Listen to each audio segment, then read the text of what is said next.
It is still unclear exactly what the new school year is going to bring. Even the governor today pointing out that plans are still being formulated, but there has been no final decision made yet on whether students can go back to their classrooms. Good evening once again. I'm Keith Radford. We do know there will be some changes in the curriculum at all schools, and that Black Lives Matter protests against police brutality will now be used as teachable moments for some local students. 14 school superintendents across Niagara and Orleans counties now say they're going to add conversations regarding protests and the reform movement to classroom teachings. 7 Eyewitness News senior reporter Eileen Buckley says that school leaders want to break down any barriers that might divide us. Protests against police brutality happened in many parts of the nation, including Buffalo and Niagara Falls. And now local school leaders want to make sure they can help students lead the conversation in race relations. And when it comes down to racism, racism is ignorance. And I believe ignorance has always been tackled by education. Daniel Lalonich is superintendent of the Niagara Wheatfield Central School District.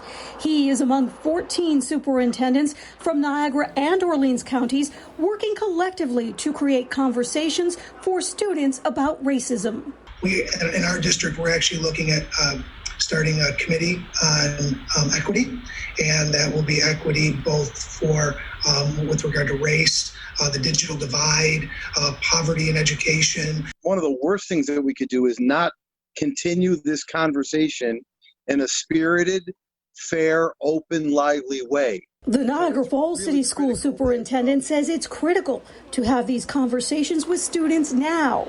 To have our information prepared ahead of time and to talk to kids about what they saw, what they heard, how they feel, and what they think we should do, frankly, about what's going on. The superintendents all agree that the issue should be broken down into 3 parts: police brutality, peaceful protests, and violent acts.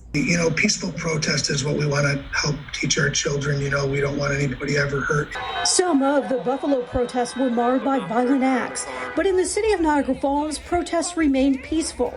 The school leaders say it's important to teach around the First Amendment and the right to protest peacefully. And it's really the lifeblood of the Constitution and the lifeblood of what we should now be doing in schools. This should be the hallmark of what our conversation should be about. It's important for everyone. We're one United States of America, so it's important for everyone. In Niagara County, Eileen Buckley, 7 Eyewitness News.